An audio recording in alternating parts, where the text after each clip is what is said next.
understand. What we call that is tuition. You learn along the way, and sometimes it pays off. But like what Neil was saying, how many times have you contacted, or you know, the squeaky wheel? And they say statistic-wise, back in the olden days, we used to do postcards all the time. And it's the same thing with social media now. It's still the same percent, 2 to 3% of rate of return. But what they did was a study where they took a farming an area. They sent out postcards, and then they followed it up with somebody like the guy you hired to, call and say, did you get Kathleen's postcard? Oh, yeah, we got it. Are you interested in having her contact you? Not right now. We're busy. We don't have any need right now. Thank you. And so the next postcard goes out, and he follows up again and says, did you get John Smith's postcard? Yeah, we did. But we're still thinking. We're not ready to fire yet. Okay, so third postcard goes out. The guy calls and says, I'm just following up, and I wanted to know, do you know John Smith at all? And they say, oh, yeah, we know who he is, and we're still not ready. Fourth card goes out, and they call, and they say, guess what? We're getting divorced. We need John to come over right away. And the bottom line is, there is no John. They're thinking they know this person because they've received the postcard. It was a whole marketing thing to see how many contacts does it take before a prospective client actually feels they know that person. And the correct answer at that point in time was 4. Yeah, you know, I had all of these leads on an automatic plan, and I think that one of my mistakes was I did not have as much personal contact. And again, I think that the leads I purchased didn't typically have a valid phone number. So I was sending the emails, and if I had a phone number, I text, but oftentimes the leads gave me incorrect information. And so again, it was from a lead purchase perspective, those people, I did have them on an automatic plan, but not as much personal contact. So I didn't get as much as maybe I could have had I called them directly, or when I used the service, they were just to feel out, are you ready to sell?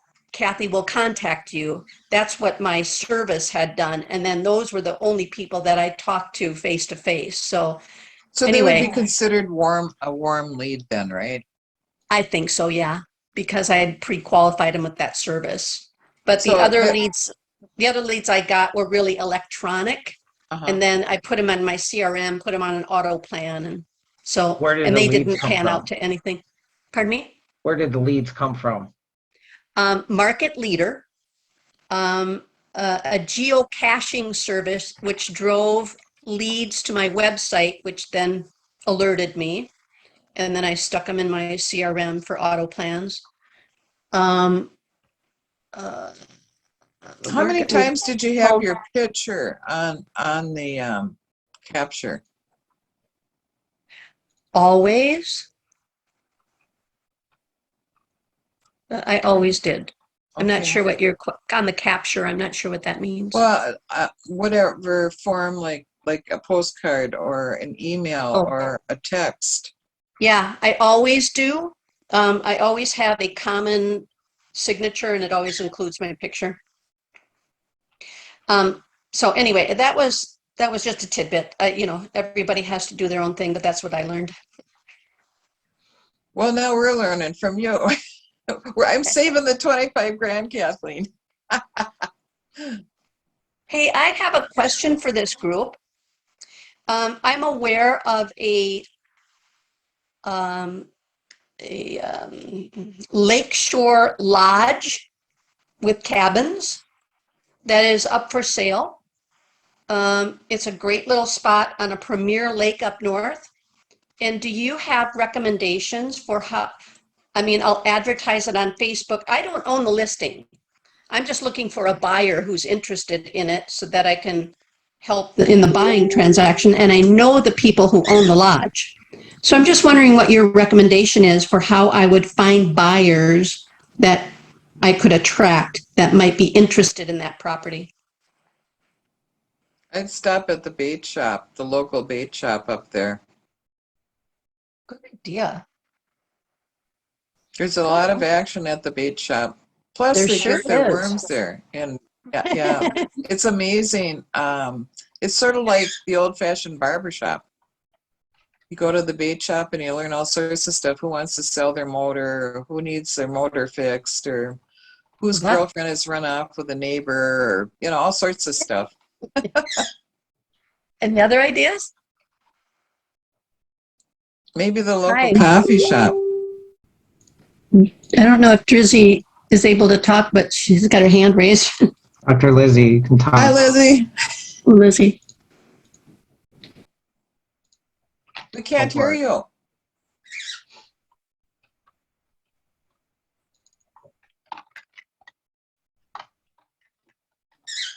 Can you Lizzie, talk? You're not muted. Can you say something? Yeah, say something. Are you? No, your can't mic's hear not you. connected. I think she's Okay. having technical difficulties.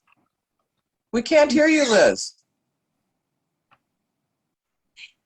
While she's trying to do that, one thing I think of is people up north don't necessarily want a lodge. It would be somebody in Texas or Iowa or, some other part of the country that might be looking for a resort business and don't know how to find them. That's kind of what I was wondering, how I advertise that. There's a lot of church groups that are wanting to do that for their youth programs instead of renting from other people. The church I go to, he is Living Word. There's like 14,000 people in the church, and the church is 330,000 square feet. But he's got a great big compound up north, and they've been sending all the kids to some other camp. And he's hinted around the last few weeks that he thinks we should develop his land and turn it into a camp for the kids. And so if Mac wants to do that, I have a feeling there's a lot of other preachers out there that might want to do that and are doing a lot more with their youth programs. Good idea. It's easy to find out who they are. You open the yellow pages and your calling list is right there. Yeah. And some of them are getting pretty deep pockets now because a lot of people with the pandemic and worldly events, with the stimulus money, a lot of them are not hurting. Mac needed $1 million to repair a Falcon 50 recently. And I thought, how is he going to, with the phase explosion, I thought, how is he going to raise that kind of money? And you know what? He raised $1.3 million to do the repairs on the plane, plus our normal faith explosion funds that are collected every year. So he did it. And so I'm thinking that maybe for your project here, that would be a great source to maybe farm preachers. I know it sounds ridiculous, but No, I think it's a great idea. Yeah. Yeah. Thank you. Liz, we can't hear you. We can't hear you. She doesn't seem to get it.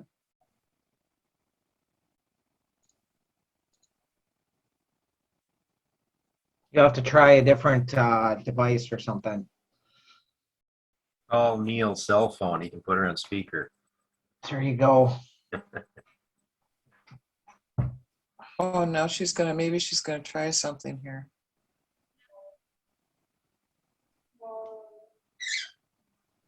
How much is the resort? 3.9. And it has a beautiful owner's home, a business, which is a store, which includes a restaurant. Oh, wow. It's 18 acres, and I think it's 12 little cabins. Very thriving. I've never seen them with the empty week. I don't have their ROI or any of that yet, but I'm going to next time I go up there, I'll be talking to them about that, to entice investors or whatever, but You know, you might try the corporate route too, like American Express Ideas or larger companies like that that want a compound to send their executives for meetings, and also they can rent it out to other people. I remember that was really popular back in the 90s. And they were running around buying yes. those and sending their people and doing, remember the little climbing hooks everybody got, and the paradigm shifts and that whole era of stuff like Oh that. yeah, when we used to synergize. Yes, yes, yes. So maybe you could bring that back. I mean, that whole, the corporate world is just, they're just aching so bad right now. They do need some kind of a lift. And the other thing is there's a lot of motivational speakers now, and personal coaches. Maybe start a personal coach club where they can rent blocks of time using that resort. Start like a holding company, and get all the local gurus together, and they all chip in and take their time. That would be another win-win way of doing it. I'm not ambitious enough to do those things anymore, but I can tell you how to do it. Thank you. Great ideas. What city is it in? Did that work? Pardon me? What city is it in? You're looking it up? It's I in wanna see. Hackensack. I want to see the pictures. Do you want the Yeah, we can hear MLS? you now, Right. Lizzie. I got it set as same as system now. Okay. It's working. Okay, thank you, Raylan, thank you. Okay. Oh, she saved me. I've seen that same listing. That one's on Crexy, and it's also on another one called RoofNet. And I'll tell you what I'm going to do, and I'm sure you can all do it too, and that is to do reverse prospecting. Have you tried And that? I'm a little new, so I don't even know how that works. Okay, well, reverse prospecting is something you can do through MLS, and you could look at people who have looked for realtors that have looked for or have shown like property. And that's how you do it. Now, I've sold quite a few up north resorts, and a couple of them that I sold had to have things fixed. So they were a little bit different because I had to find somebody who could not only be an investor, but who could repair maybe water systems or dig deeper to make sure that things didn't freeze and that kind of stuff. So there was some, specialization in that regard. But I think reverse prospecting worked quite well. So if you go to MLS and you look up what we can do with listings, you'll find an opportunity there in the manual of how to use MLS on reverse prospecting and how to set up a reverse prospect. And then you can email directly those agents who have been out there and therefore probably have clients that are looking for similar property to what you're talking about. So Liz, good. That'll be a good learning curve. Liz, she doesn't have the listing. She wants to try to find No, buyers. you don't have to have the listing. No. You don't have to have the listing. No, but I'm saying for reverse prospecting, Yes, you're seeing other because agents. okay, but here's the thing. She She's looking doesn't for have to buyers. have the listing. She can still cooperate with, that's a 3 million some listing. I've seen that myself and it just looks wonderful. I'd love to buy it. I don't seem to have. too. Let's all go in on it. Yeah, I Yeah. mean, if all of us put in a little, we could maybe Lenny, do what do you that. got? Come on. My cabin is right across the bay, right around the bay, so I'm there all the time. It's just a And lovely you know how place. good it is. So what you want to do is you look for those realtors who are prospecting, okay? And who have got or have looked for light property. And then you send them an email and you say, I've got an idea for you. Cool. And then you don't tell them where it is and what it is. You just say, I've got an idea for you. And you can end up being a participating, broker in that kind of a situation. That's nothing terrible about that. That's what I was hoping, the other advice that you guys Sure. would give me. Thank you for that. I didn't know, since it's not my listing, I'm just looking for a buyer, and I'm also looking for to help those people if they wanted to sell. They probably want to sell by the end of the year or this winter, and I wanted to help them out. So that's kind of my motivation. So thank Okay, you. and This then is really good information. yeah, another thing, Kathleen, that you might want to think about, and I think Lynn's idea of looking for groups that already have an interest in that kind of thing and who already could either raise money or would have access to finding money, because you know very well there are lending groups that would specialize in doing something for a church or an organization that wanted to expand their ability to offer youth services or even camps for people with disability. I don't know. Are you familiar with Camp Courage, for example? I am. Yeah. Yeah, and that's how that kind of thing started. So, I mean, there are all kinds of things, and I know people come from all over for that. So there, you don't have to be limited just to our market areas, like to the northern Minnesota area or even Minnesota. So there are all kinds of things like that. The other thing you could do is you could look for investors who have been affiliated with organizations like that or with groups that have special purpose. So I think you could be a lot more inventive with this kind of thing, and you could end up doing a good job. So if you contacted that listing person and you said, I've got an idea for you, you probably get a call back at least. And then you could sort of run with it there and say, I have some experience with that area, and I also know quite a bit about marketing. That's how I would approach it. And I have a good track record in marketing special purpose or special interest kind of property, not just as resorts, but for other people who might utilize that. So you could, I think, make a really good pitch on that. Thank you. Gosh, that's so encouraging. I really appreciate everything that you've offered. Thanks. Another thing you could do is contact the DNR and get a list of all the people that have a boat license in that area and do some kind of a marketing, a paper marketing effort to them, because you'd have their address. Send them a notice saying, are you interested in a resort, or do you know someone? Especially if they know the area, that might be, or, sort of know the area. Yeah. Any I like had thought about contacting the business owners in Longville and Hackensack and seeing if they wanted to extend their businesses into the resort area, so I thought about that aspect of it because a lot of the people up there are handy, so good. Gosh, these are great ideas. Good luck. Make sure you follow up with us. We're Local staying tuned for the guides, next exciting adventure.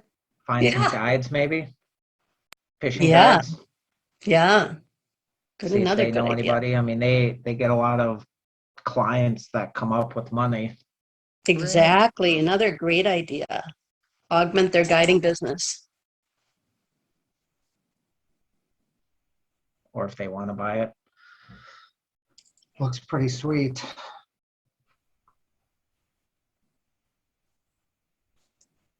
Super neat. Marge, you just joined, right?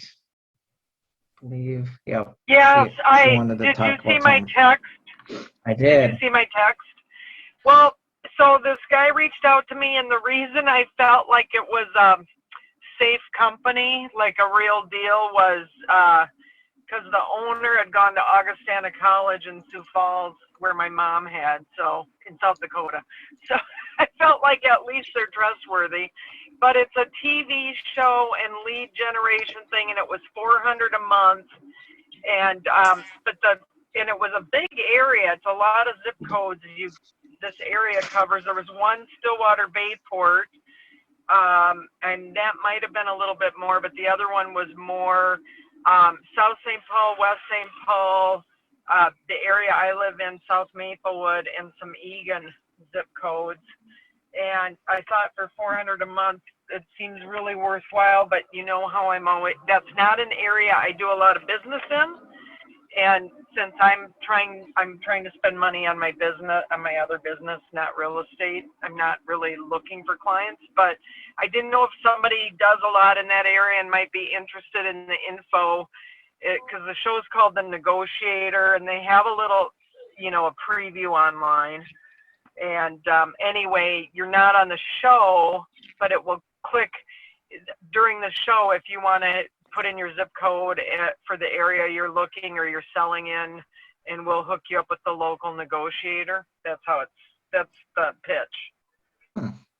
That's cool. So I don't know if somebody's, it depends on what you're doing for advertising or not advertising, but if it's $400 a month, it's a 1-year commitment. It's brand new. So it's a 6 months. They would let you out of your contract in 6 months. But I felt like, 2 a year would more than pay for that if you actually got a couple real leads that closed. It would be worthwhile. And they're putting an advertising budget towards it. My only concern is that I just, because I was thinking about picking it up and then, then doing referrals to people that are more in those zip codes, or maybe us as an office or something. Yeah, It's just that I just can't handle the keeping track of something else. the thing with right now. those though, if you sign up as the agent, they don't want you dishing out the leads. Well, You're the negotiator. he said it did not sound like that is, that you just have to be, it has to be you taking care of, getting a hold of the lead and responding quickly and doing your job. But because I said, well, I work with other people, I would not be doing, if I got more than a couple leads, I probably would not be doing ones that are not in my area. And it was not a concern on their end as long as the leads are being serviced. So it would make more sense to have whoever is that area. So I thought maybe 4 agents could split it that are in a chunk of those zip codes, could split up the zip codes if something comes in. Anyway, because I would be willing to go in with someone, but it just was like a lot of zip codes that if it actually did work well, I just can't deal with it right now. So that makes sense. It certainly does. But That's it a might big be something for you concern, to I look think. into. Yeah, I think that pinpointing what we can actually handle and where we should focus our time and energy, that's really an important point too. And Yeah. especially because we're all in the same boat of trying to find more and better leads, whatever we're doing. And that's sort of a consistent thing with real estate, of course. I think it's really easy to make yourself try to pull from too broad an area and then end up Right. not really, being able to do it, because I know that's true. I would probably have been, years ago, I might have been a lot more willing to drive the wheels off my car and try to run from morning to midnight, but I'm not right now. And I also don't think that it's productive. And I don't care how old you are, you don't have to be old or young to realize that with the costs of everything that we do in marketing, we really have to have a needle fine point at exactly what we want and what our goals are and what we can really do. And that's, I think, the most important point you made, Marge, and that is that we have to have our priorities, and we have to say, I can't be everywhere, and I don't want to be stuck being a database manager.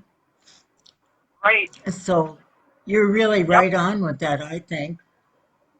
Yep. And that's why I thought, well, I thought what I could do is I could send, I could put in the Facebook group, but I could also send it to Red to put out to a list that these are the zip codes. There were 3 areas, and it just, none of them except for the 55119 are really of interest to me right now, because they're just not areas I've serviced much for a long time, and why learn, I just do not want to be learning one more area.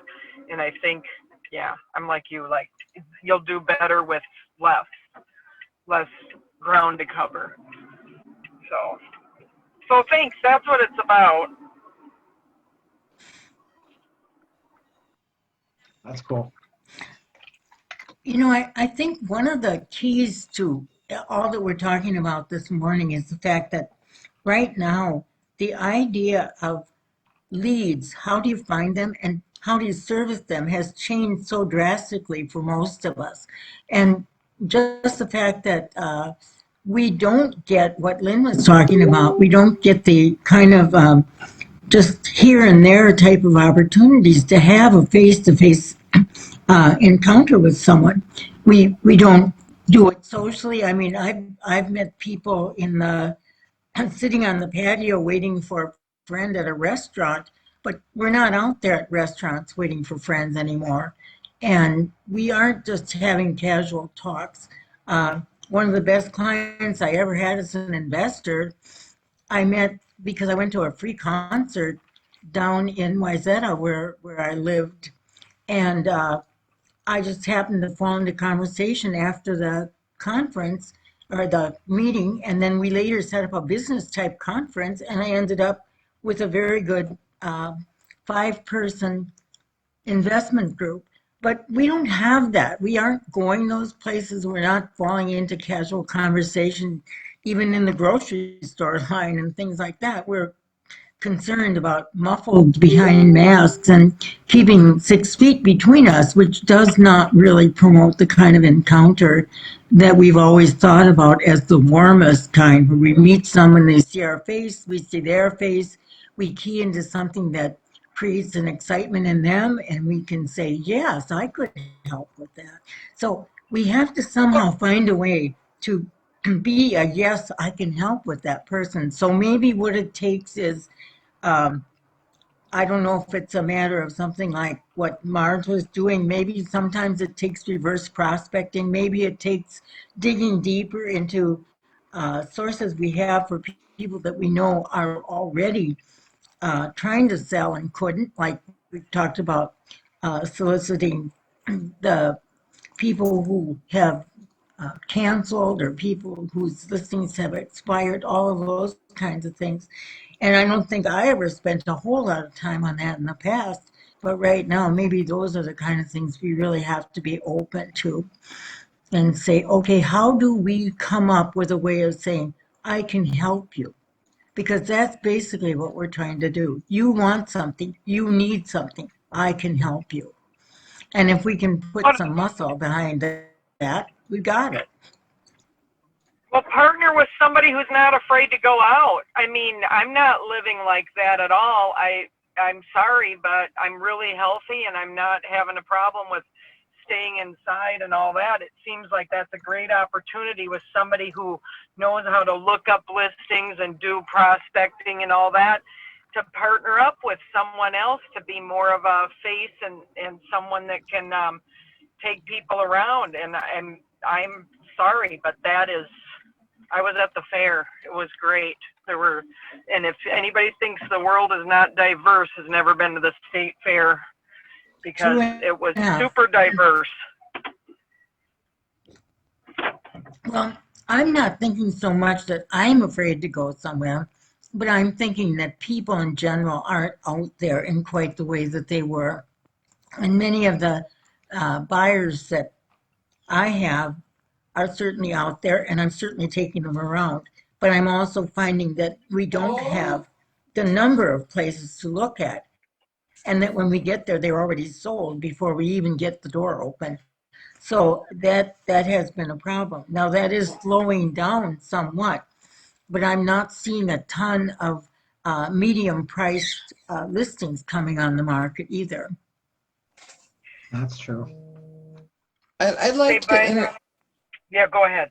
I'd like to interject another way besides what Liz is talking about with reverse prospecting is working things backwards, especially on unique properties like a resort, is to farm lenders. If you come up with a good prospective buyer for a resort, how are they going to finance it? Or churches, people starting churches, you don't automatically go to the bank and get a loan.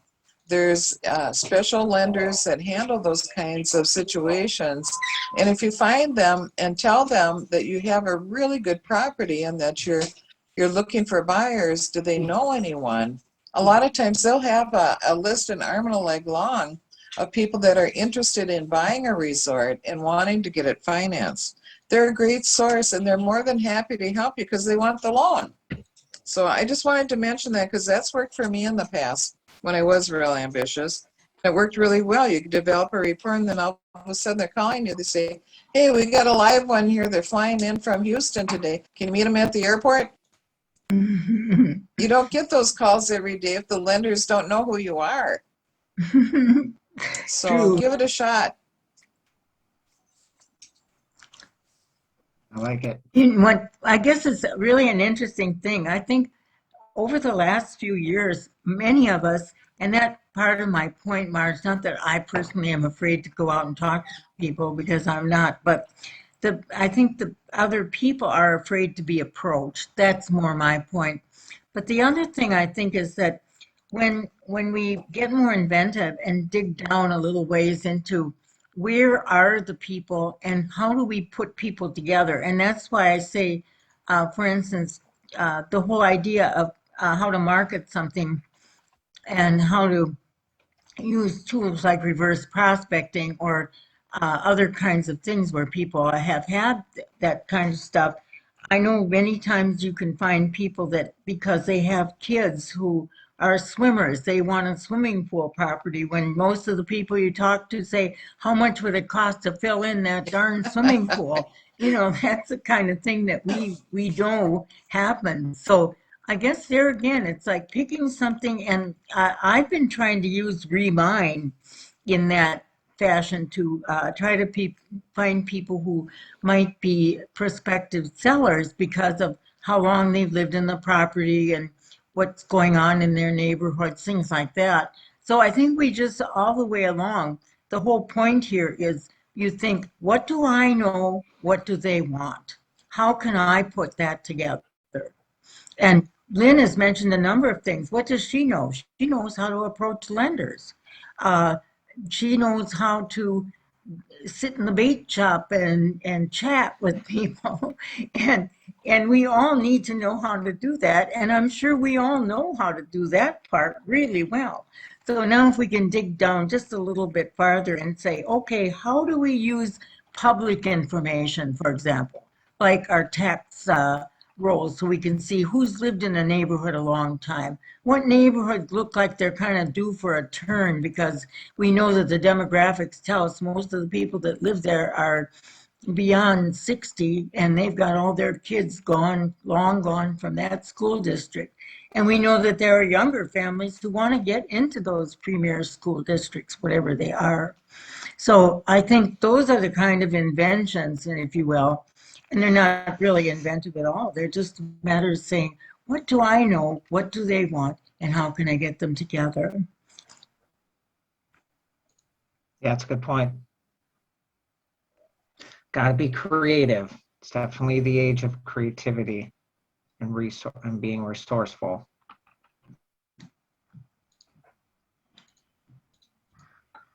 Well, ladies and gentlemen, we are at the end of our time. Hopefully you get to see you guys all next week. Bring your questions, bring your stuff to Mastermind about. Today was super good. I appreciate all the input and the questions and the stuff that we were able to talk about, and lots of amazing ideas thrown about today. So I appreciate you all. And I especially appreciate Raylan, who got my sound fixed. I love it.